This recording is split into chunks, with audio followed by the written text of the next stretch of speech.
Wala na siya. Ay, sabi ko si Constantine. Good day, everyone. So we are the group 5. Here our report for today. So let us start with curriculum. Let's define what is curriculum. Curriculum is what is taught in a given course or subject. It refers to an interactive system of what instruction and learning with specific goals, strategies, measurement, and resources. So we have here, next slide.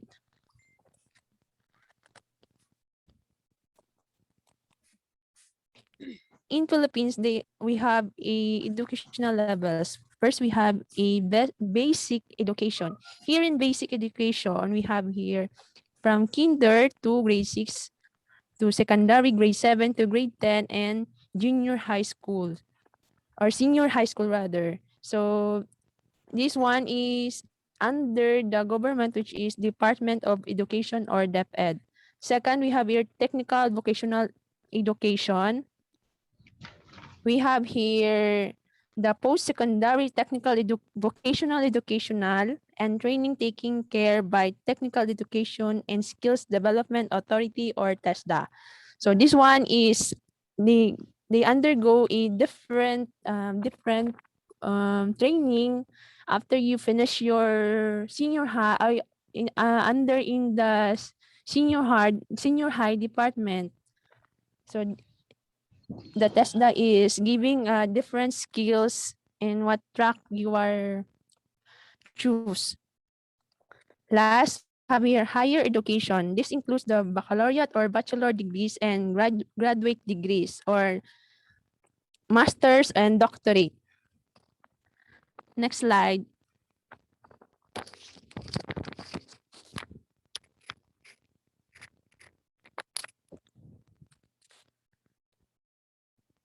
Next slide. Wait lang. Nadahang eh. Wait. Okay na. So types of curricula in school. We have here 7 types of curricula. First, we have a recommended curriculum. So almost all curricula found in schools are recommended. For basic education, these are recommended by Department of Education. For higher education, by the Commission on Higher Education, and vocational education by TESDA. From the word itself, recommended, it is recommended. It differs from what curriculum or levels of curriculum. It depends upon it. Next, we have a written curriculum. So this includes documents based on the recommended curriculum. They come in the form of course studies, syllabi, module books, or instructional guides, among others. So this one is books or what is specific course that been apply on this curriculum. Third, we have taught curriculum from what has been written or planned. So the example of this taught curriculum is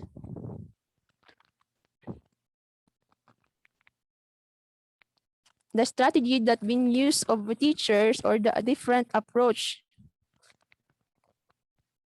Fourth, we have here supported curriculum. This is described as a support materials that the teacher needs to make learning and teaching meaningful. This include print materials like books, charts, poster, worksheets, or non-print materials like PowerPoints, movie slides. So this one is the learning materials that been used by a teacher. 5, we have here assess curriculum. Assessed curriculum taught and supported curricula have to evaluated to find out if the teacher has succeed or not in facilitating learning. So we all know that when we are teaching, we have to assess if that curriculum success or not. 6, we have learn curriculum. How do we know if the student has learned? We always believe that if a student changed behavior, she or he has learned. For example, this one is if you're already teaching, the strategy that you are use is effective when you are going to have a oral recitation. If that student is answer your question, then you can say that you have a learned curriculum, hidden or implicit curriculum. This one example of this is what in the new normal of education, in order for the education should not stop, they have a other remedial for education for the education should not stop. Like DepEd implemented the self-learning module in their tertiary education. We have here online learning. Next slide.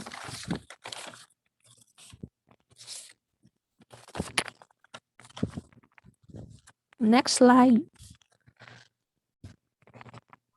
Wait lang, kanagahang. Wait lang good guys ha. Okay, ala na.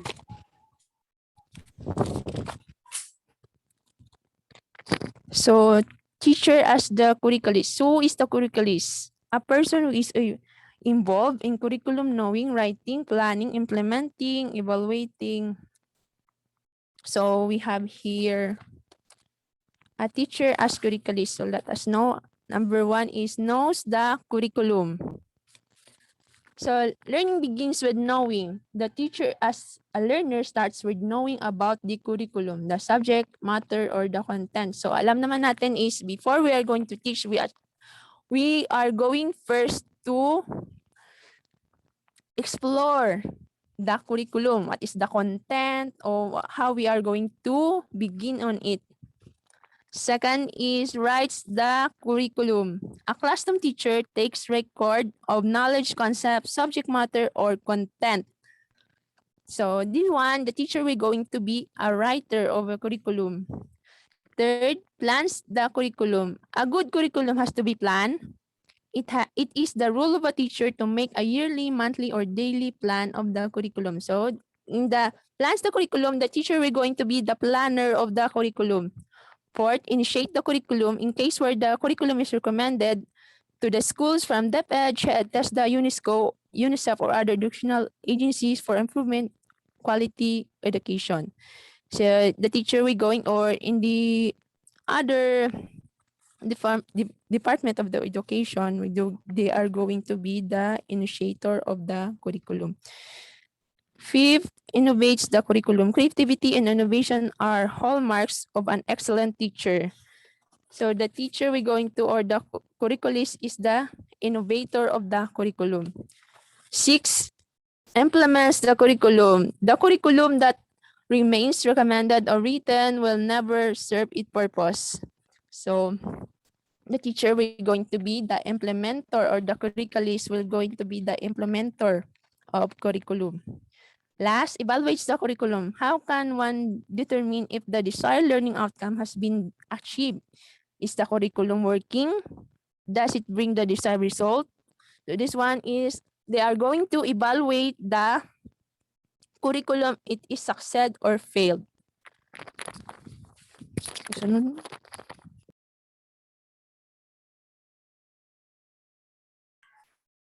Kahanggid siya ya. Wait lang guys.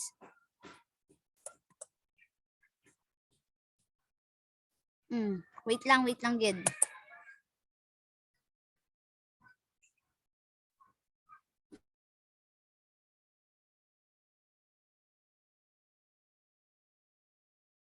The next reporter, sino?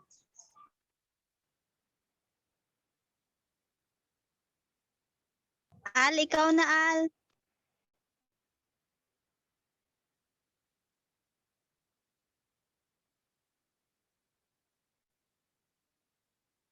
Talipasan.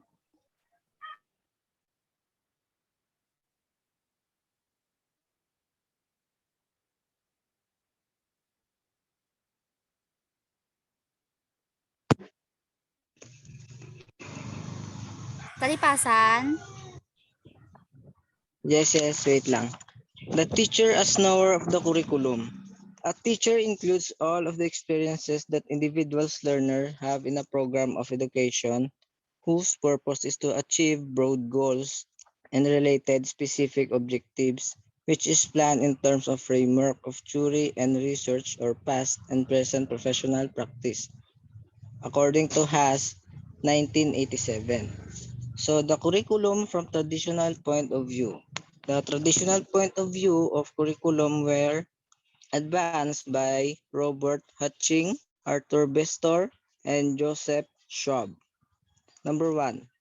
Robert M. Hutching views the curriculum as a permanent studies where rules of grammar, reading, and mathematical. And he proposed the 3 R's, which is reading, writing, and arithmetic. For basic education are emphasized while liberal education should include in college. So next slide, please. Yung practice. Delay na naman siya guys. Wait lang. Okay lang. Di ba ang agad delay siya ah? Enter lang. Ayun, space. Wala dito na siya Raps. Wait lang guys ha.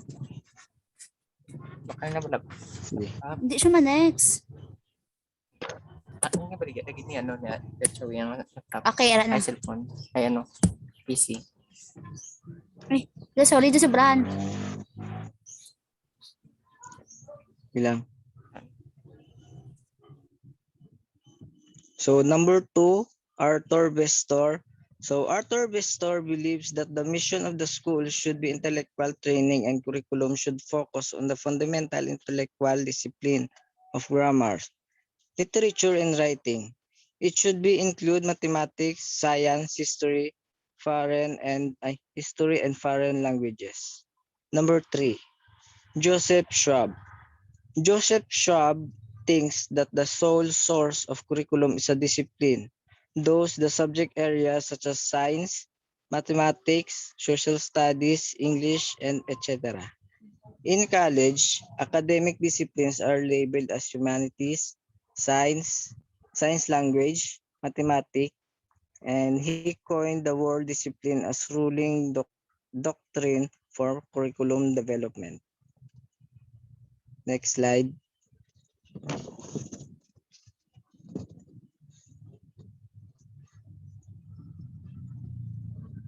Four. Philip Phoenix asserts that curriculum should consist entirely of knowledge which comes from various disciplines. Curriculum from progressive point of view.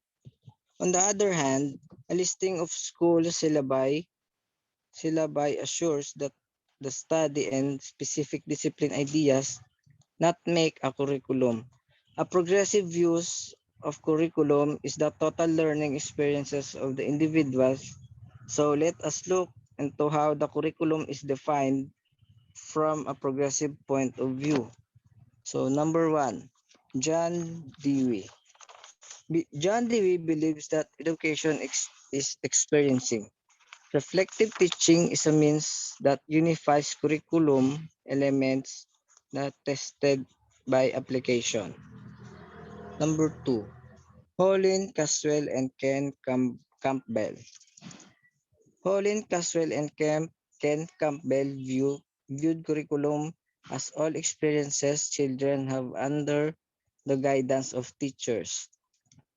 Number 3, Othaniel Smith, William Stanley, and Harlan Shore likewise define curriculum as a sequence of potential experiences set up in school for purpose of disciplining children and youth in group way of thinking and acting. Next slide. Number 4, Colin Mars and George Willis. Colin Mars and George Willis also viewed curriculum as all experiences in the classroom which are planned and enacted by the teacher as all learned by the student. So we proceed to approaches to school curriculum. 1. Curriculum as a body context or body of the knowledge. It is quite common for traditionalists to equate a curriculum as a topic outline, subject matter, or concept to be included in the syllabus or a books. For example, a primary school curriculum consists on topics on addition, multiplication, subtraction, division, distance, weight, and many more. So there are four ways of presenting the content in the curriculum.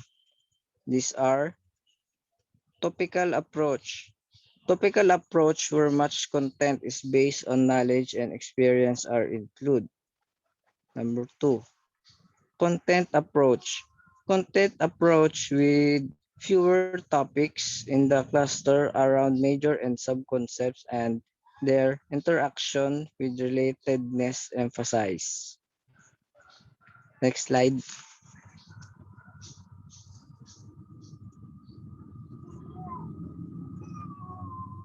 Number three, thematic approach. Thematic approach is a combination of concepts that develop conceptual structure. Number four, modular approach that leads to complete the units of the instructions. So we proceed to the criteria in the selection of the content. Number one, the significance. Significance content should contribute to the ideas, concept, principles, and generalization that should attain the overall purpose of the curriculum. Number two, validity. The authenticity of the subject matter form its validity, knowledge become obsolete within the fast-changing times. There is a need for validity check and verification at a regular interval. Utility. Usefulness of the content in the curriculum is relative to the learners who are going to use there. Utility can be relative to time. It may have been useful in the past, but may not be useful in the future. Learnability. Learnability is the complexity of the context should be within the range of experiences of learners based on the psychological principle of learning. Appropriate organization of content standard and sequence of content are two basic principles that would influence learnability. Next slide.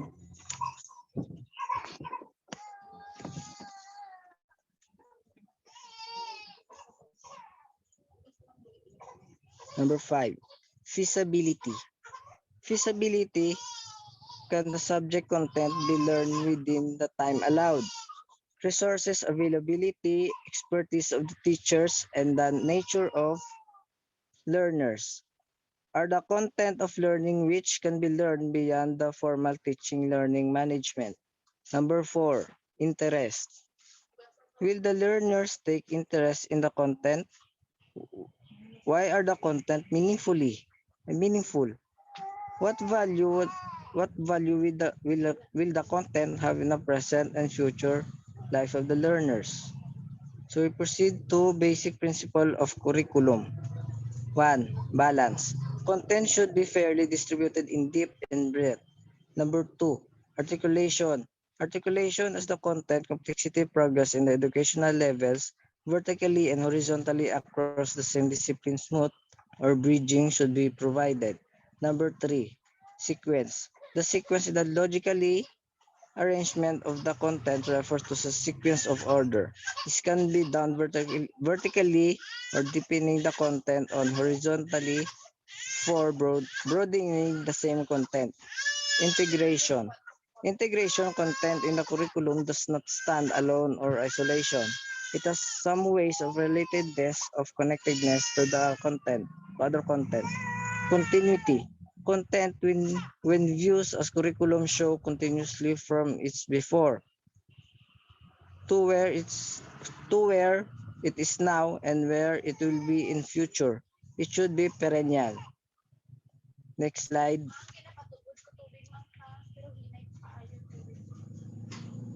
So the next slide is for Christine Joy Sublingco.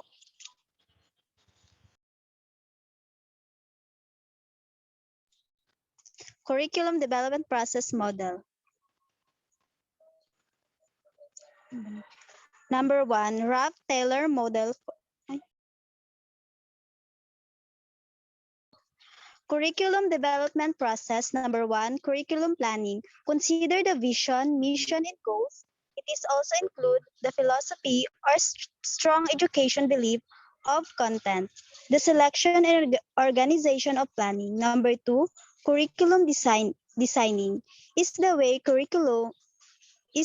conceptualized to include the selection and organization of learning experience or activities. Number 3, curriculum implementing is putting into action plan which is based on curriculum design in the classroom setting or the learning management. Number 4, curriculum evaluating determines the extent to which the design outcome have been achieved. This procedure ongoing, finding out the progress of learning or formative or mastery of learning or summative. Curriculum development process model. Number 1, Ralph Taylor model for basic principle, also known as Taylor rationale. The curriculum development model emphasizes the planning phase. This is present in the book Basic Principle or Curriculum and and Instruction. Next na.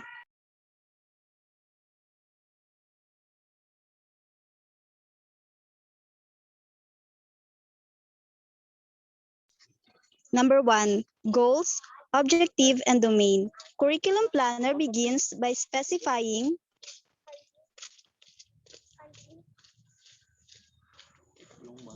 Taylor model shows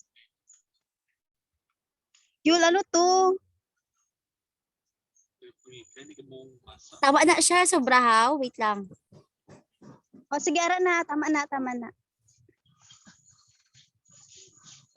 Taylor model shows the curriculum development. Number 1, purpose of the school. 2, educational experience related to purpose. Number 3, organizational of the experience. Number 4, evaluation of the experience. Hilda Taba model, grassroots approach. She believes that teachers should participate in developing a curriculum. A grassroots approach, Taba begins from the bottom rather than from the top as what Taylor proposed. Number 3, Gallins-Taylor and William Alexander curriculum model. Gallins-Taylor and William Alexander 1974 viewed curriculum development as 4 steps. Curriculum is a plan for providing steps of learning opportunities to achieve board educational goals.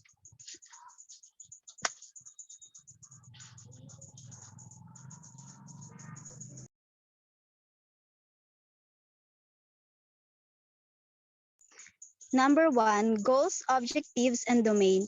Curriculum planners begin by specifying the major educational goals and specific objectives they wish to accomplish. Number 2, curriculum design. Stop na. Stop na.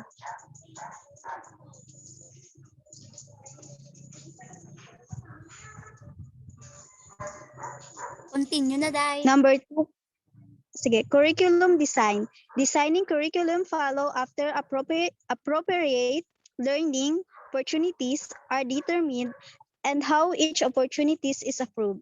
Number 3, curriculum implementation. A design curriculum is now ready for implementation. Teachers then prepare instructional plans where instructional objectives specified and appropriate teaching methods and strategies are utilized to achieve the desired learning outcomes among students. And lastly, evaluation. Last steps of curriculum model is evaluated. A comprehensive evaluation using a variety of education techniques is recommended.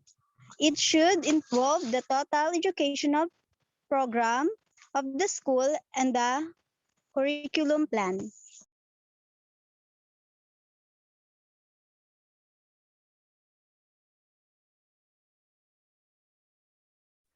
Next reporter.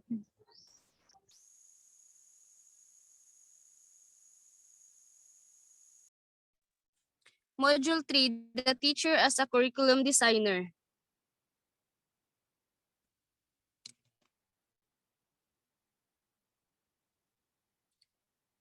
Lesson 1, Fundamentals of Curriculum Designing. Building on Peter Oliva's 10 axioms for curriculum designers. First, curriculum change is inevitable, necessary, and desirable. It was stated that one of the characteristics of curriculum is its being dynamic.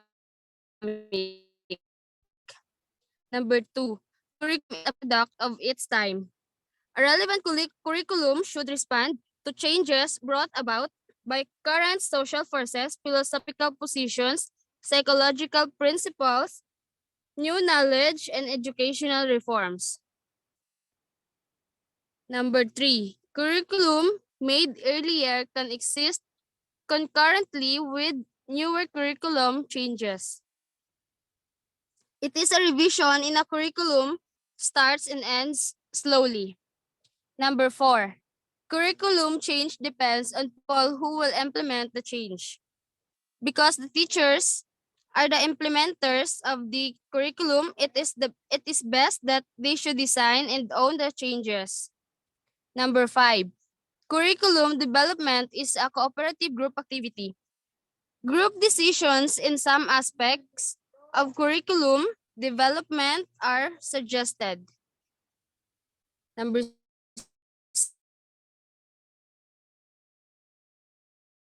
6, curriculum development alternatives. A curriculum developer or designer must decide what contents to teach, philosophy, or point of view to support, on how to provide for multicultural groups, what methods or strategies, and what type of evaluation to use. Number 7, curriculum development is an ongoing process. Continuous monitoring, examination, evaluation, and improvement of curricula are to be considered in the design of the curriculum. Number 8, curriculum development is more effective if it is a comprehensive process rather than a piecemeal. A curriculum design should be based on a careful plan, should clearly establish intended outcomes, support resources and needed available, and should equip teaching staff pedagogy. Number 9, curriculum development is more effective when it follows a systematic process. A curriculum design is composed of desired outcomes, subject matter, content complemented with references. Number 10, curriculum development starts from where the curriculum. Curriculum planners and designers should begin with existing curriculum. Next, ay ara na. Elements of components of a curriculum design. There are many labels or names for curriculum design. Some would call it a syllabus or a lesson plan. Some would call it a unit plan or a course design. Whatever is the name of the design, the common components of all of them are almost the same. However, some schools, institutions, or departments may add other minor parts or trimmings to the design. First is behavioral objectives or intended learning outcomes. The objectives or intended learning outcomes are the reasons for undertaking the learning lessons from the student's point of view. Number 2, content or subject matter. The content of the lesson or unit is the topic or subject matter that will be covered. Number 3, references. The reference follows the content. It tells where the content or subject matter has been taken. Number 4, teaching and learning methods. These are the activities where the learners derive experiences. Number 5, assessment or evaluation. Self-assessment through which students learn to monitor and evaluate their own learning. Next. Applications of the fundamental components to other curriculum design. While our examples refers only to designing a lesson plan which is a mini curriculum, similar components will also be used in making syllabus for teaching in higher education courses or other curricular projects. Based on the curriculum models, we have learned the fundamental components include the following. Major components of a course design or syllabus. First, intended outcomes or objectives. Instructional or educational objectives are called intended outcomes. Intended outcomes is the preferred term because it implies learning is planned, intentional, and measurable outcomes is expected. Number 2, content, subject, or subject matter. Content in academic circles refers to areas of learning and knowledge within those areas. Number 3, methods, strategies with needed resources. Method strategies. The term teaching methods refers to the general principles, pedagogy, and management strategies used for classroom instruction. And the last one is evaluation. Evaluation, means of assessment. Assessment is feedback from the student to the instructor about the student's learning. Next, lesson 2 na.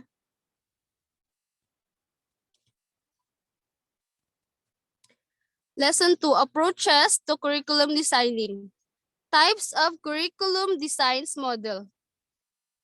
First is subject-centered design. Subject-centered design, the subject-centered design corresponds mostly to the textbook because textbooks are usually written based on the specific subject or course.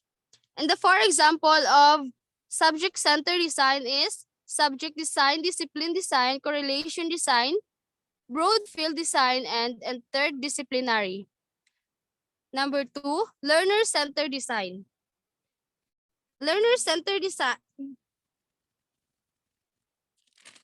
Learner-centered design, the learner is the center of the inductive process. This emphasis is very strong in the elementary level. However, more concern has been placed on the secondary and even the tertiary levels.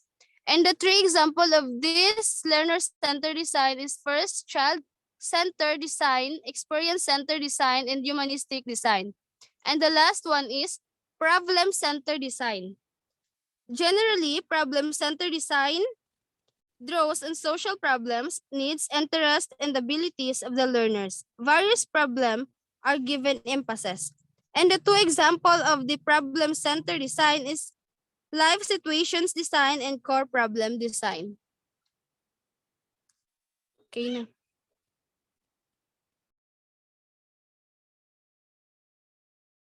So, next is chapter 3, implementing the curriculum. Module 4, the teacher as a curriculum implementer and manager. So, lesson 1, implementing the design curriculum as a change process. Curriculum implementation means putting into practice the written curriculum that has been designed in syllabi, course, or study. Curriculum guides and subject. It is a process wherein the learners acquire the plan or intended knowledge, skills, and attitude that are aimed at enabling the same learners to function effectively in society according to CADC, okay, 2020. So curriculum implementation, we have 4 implementation. The following is number 1 is shift from what is current to a new or enhanced curriculum. So it means that if you change the curriculum, is one of isa sa mga mag-change is yung current or yung dati na curriculum is mag-change siya into new curriculum. So the second is change in knowledge, actions, and attitude of the person involved.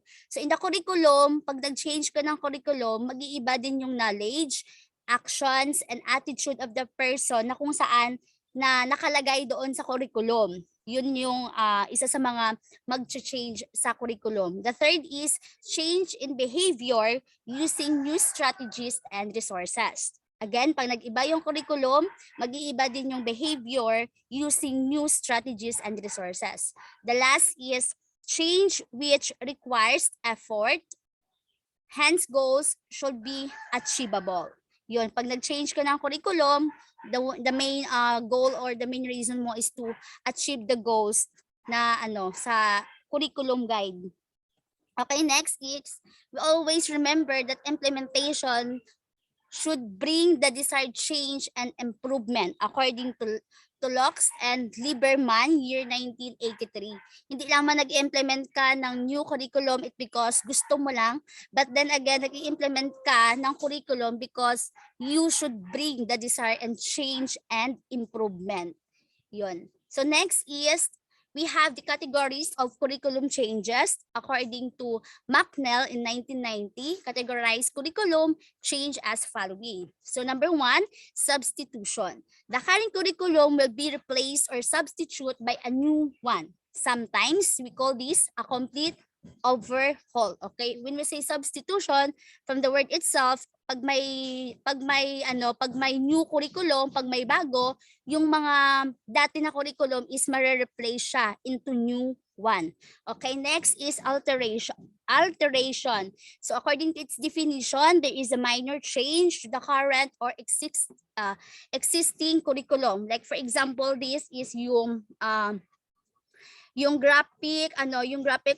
graphic paper for mathematics teaching na kung saan nag-change siya into graphic calculator. Yun yung tinatawag na alteration. Although it is a minor changes, but then again, pag nag-change ka talaga ng curriculum, kahit na minor ito, mababago ito. So next is we have the restructuring.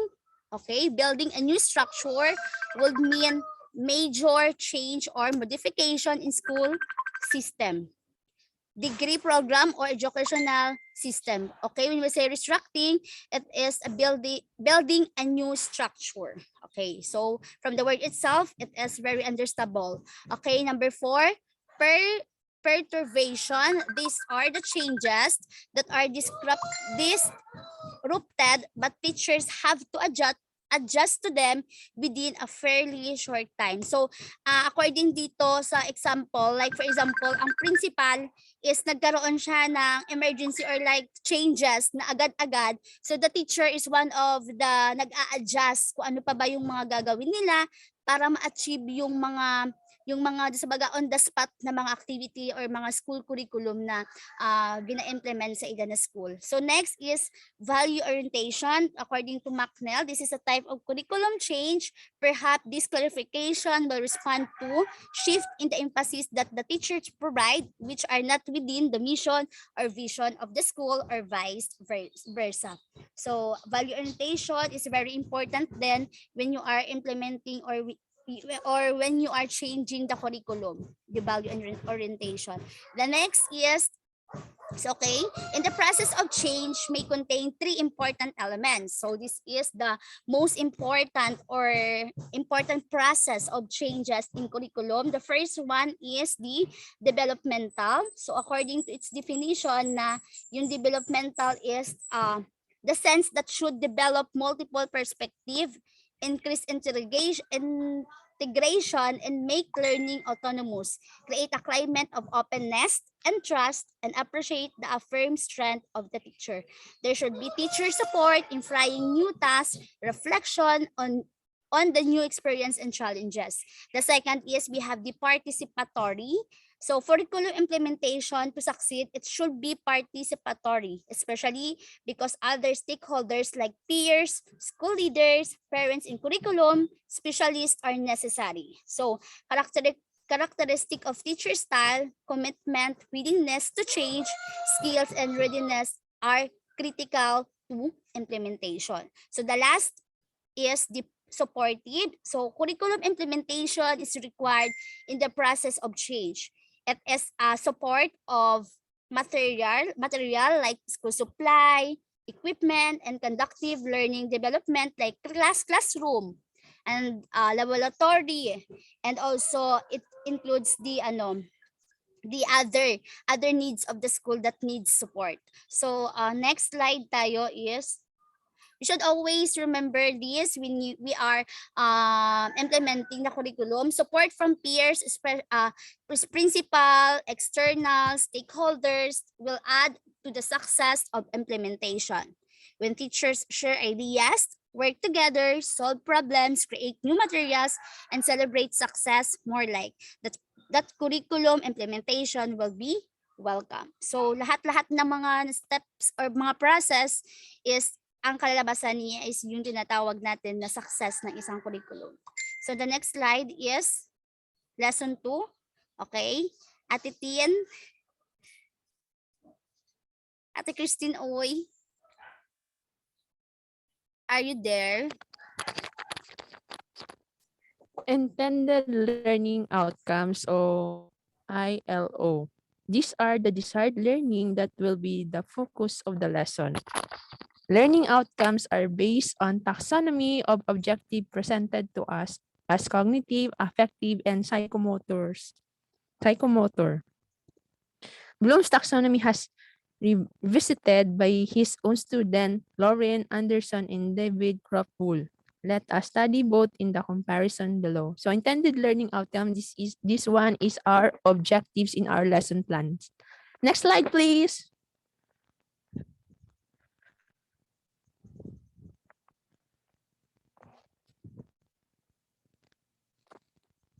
Levels of knowledge we have here: factual knowledge, conceptual knowledge, procedural knowledge, and metacognitive knowledge. When we say factual knowledge, this one is idea, specific data, or information. In factual knowledge,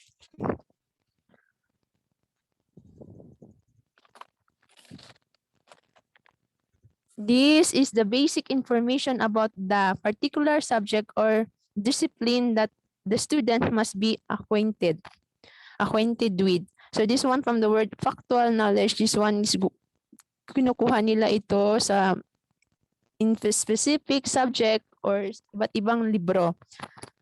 Conceptual knowledge, words or ideas known by common name, common features, multiple specific example which may either be concrete or abstract. Concepts are facts that interrelate with each other to function together. In conceptual knowledge, the words that ideas that common name or common features that in multiple specific. Procedural knowledge, how things work, step by steps, actions, method of inquiry. So from the word procedural, there is step by step. Metacognitive knowledge, knowledge of cognition in general awareness of knowledge of one's own cognition, thinking about thinking. So this dimension is about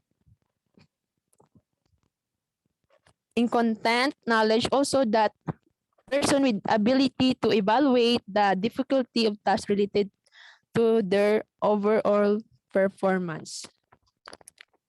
Next slide.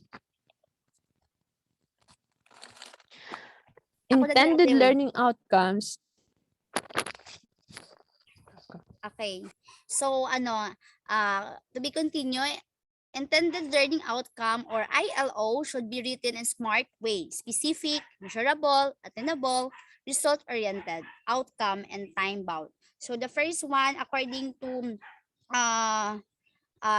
the PowerPoint that we have, the first is the subject matter or a content. So comes from a body knowledge, fact, concept, procedures, and metacognitive that will be learned through the guidance of the teacher. Subject matter is what in teaching in a plan. This is followed by the differences. So as we can see, if we are going to make a lesson plan, makikita yung subject matter or a content, which is isa sa mga pinaka-importante din na meron tayo. And then next is procedure or methods and strategy. This is the crux of curriculum implementation, how a teacher will put life to the intended outcomes, and the subject matter to be used depend on these components. So when we say procedures, dito na natin malalaman kung ano ba yung pagkakasunod ng mga pwede natin ituro sa kanila, which is nagpuput tayo ng life into sa mga children. So, and also to use method and strategy when it comes to teaching na. When it comes to actual teaching. So next is there are many ways of teaching for the different kinds of learners. So we should always remember that in teaching, we have different kinds of learners according to Corpus and Salandanan year 2013. The first one is direct demonstration method. So guided exploratory or discovery approach, inquiry method, or problem-based learning. So next is cooperative learning approaches, peer tutoring, learning action cells, and think, pair, share. So dito natin makikita is yung nagkakaroon na ng actions ang mga bata, kung ano ba yung mga natutunan nila in our lesson, or talagang nagkakaroon sila ng knowledge na kung saan pwede nila ma-share sa kanilang peers. So the third is the deductive or inductive approaches. So project method, inquiry-based learning. So the last one is the other approaches, which is blended learning, reflective teaching, integrated learning, and outcome-based approach. So that is the ways of teaching to the different kinds of learners. Next reporter. There are many ways of teaching for the different kinds of learners. Corpus and Salandar, 2013, enumerated the following approaches and methods which may be useful for the different kinds of learners. So, now we will just focus on the three learning styles, which are visual, auditory, and kinesthetic. This style can help teachers choose the methods and the materials they will use. So, students have different learning style. Bakyol. First, visual. Uses graph, chart, pictures, tends to remember things that are written in form. So here, teachers use pictures as a material to help students easily understand and remember the lesson. Next, auditory. Recalls information through hearing and speaking. Prefers to be told how to do things orally, learns aloud. So, next, kinesthetic. Prefers hands-on approach, demonstrate, bakyol. How to do rather than explain, likes group work with hands-on, minds-on. So, kinesthetic is the student carrying out physical activities. Ito yung gumagamit ng physical movement to teach student. So, next page.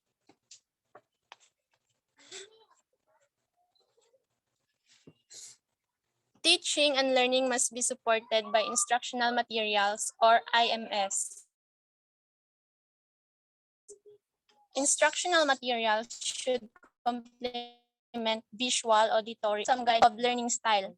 Number 1, use of direct purposeful experience through learning by doing retains almost all of the learning outcomes. 90% of learning retained. So example niyan ay ang field trips, field study, and community immersion. Number 2, participating in class activities, discussion, reporting, and similar activities in 70% of learning is remembered. Dito naman ay 70%. Example nito ay yung reporting, small group discussion, and role play. Number 3, watching movie, viewing exhibit, watching demonstration will retain around 50%. Number 4, by just looking at still picture, paintings, illustrations, and drawings will retain 30%. Number 5, hearing, as in lecture, sermon, monologues, only 20% is remembered. Number 6, reading will ensure 10% remembering of the material. Next. Curriculum stakeholders. So learners are at the core of the curriculum. The learners are the very reason of a curriculum is developed. They are the ones who are directly influenced by it.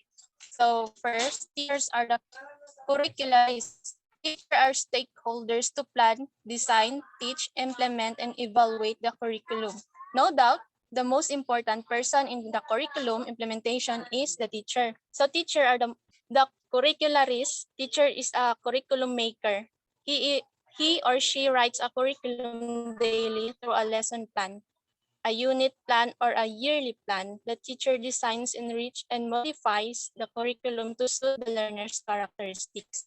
Number 2, school leaders are curriculum managers. Principal and school heads too have important roles in curriculum implementation process in school. They should understand fully the need for change and the implementation and ready to assist the teachers in the implementation.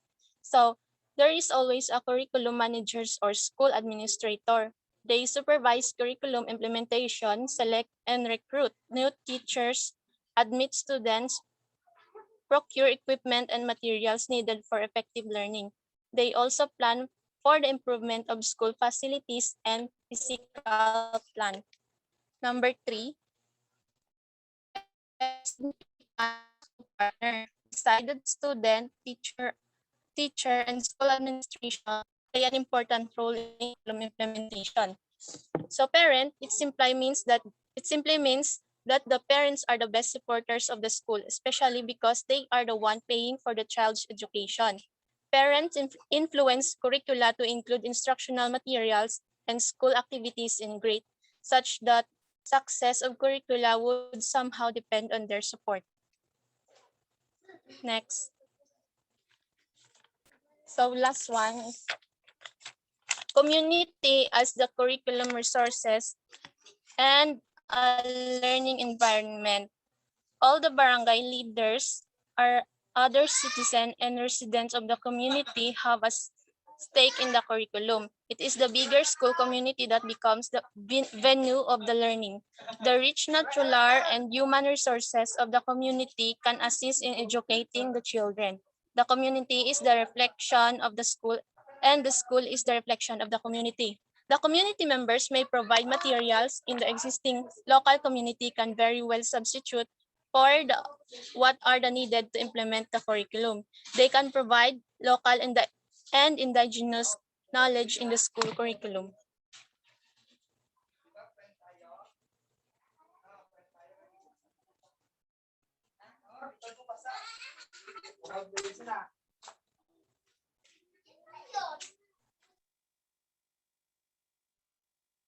Outcome-based education basis for enhanced teachers education curriculum.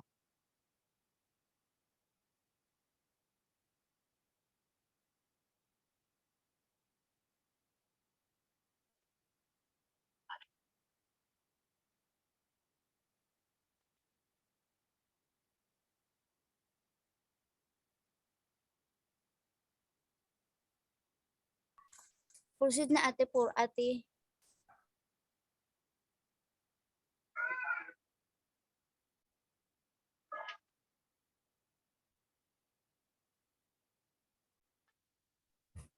Ate si Pasyo. Next slide yon.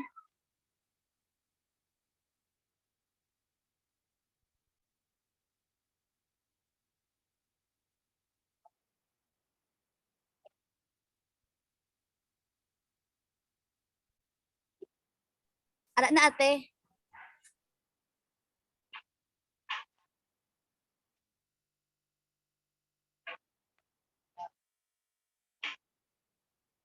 Ate si Pasyo. Ate.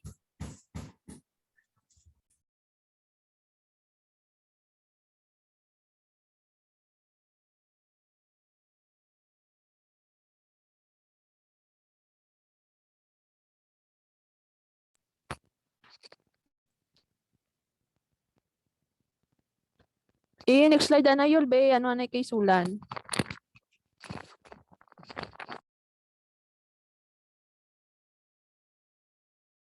Naamantihaw. Laguro siya connection. Ano na kay Sulan kayo talaga. Dara. Sige na, April. Okay. Module 7, Lesson 2. The final action for a curriculum material, a celebration. The 7 R's of quality curriculum material. Number 1, rigorous. How will you know if it's rigorous? If the students needs to them, if wait, if it is rigorous if provides students opportunities to develop higher order thinking skills, decision making, and deep understanding. It is real if builds understanding to engage in real life activities related becoming teachers. It is requires independent if students are given opportunities to make appropriate choices. It is rich in thinking if a curriculum materials asks students more than just memorizing or repetition. Um, it is revealing if a quality curriculum material is seeks to show what the students do and not understand, but how they understand it. Um, it is rewarding if the students can articulate or fluent what they are learning, if they can share clearly the results of their um, individual and group tasks. The last one is reflective. If it is reflective, it allows students to think about one's learning, not only about feelings. Thank you.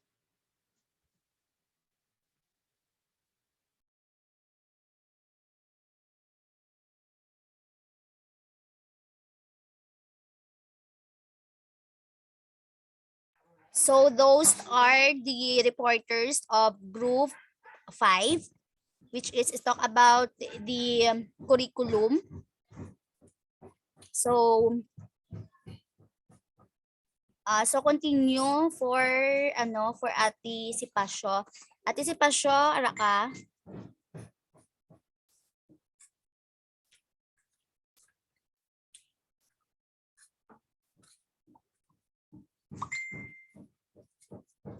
Ate Sipasyo. Ate Tin.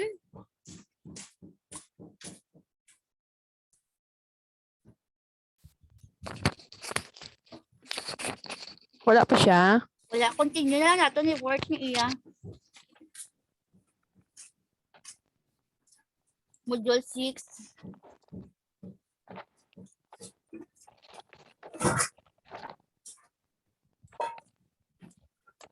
Ate Tin. Mm.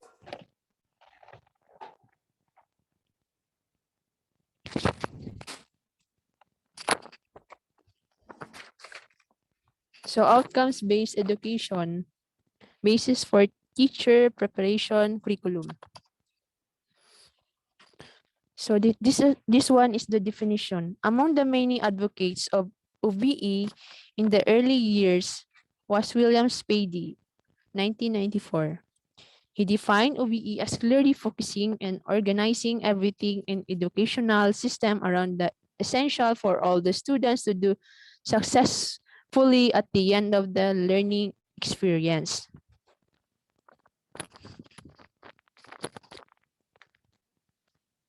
So this one is the 4 essential principles in OBE. The principle 1 is the clarity of focus. Second is the designing backwards. Principle 3 is the high expectation. And number 4 is the expanded opportunity. Next slide, Yul.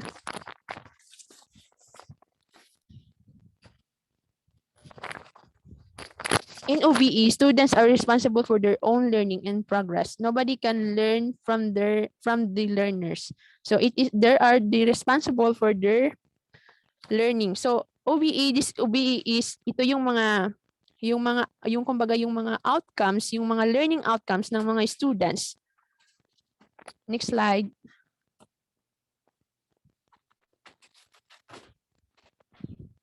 Okay na. Okay na, done na. So, Okay na. thank you so much, reporters of Group 5. So, Bye. Yan. Paki-save. Okay, wait.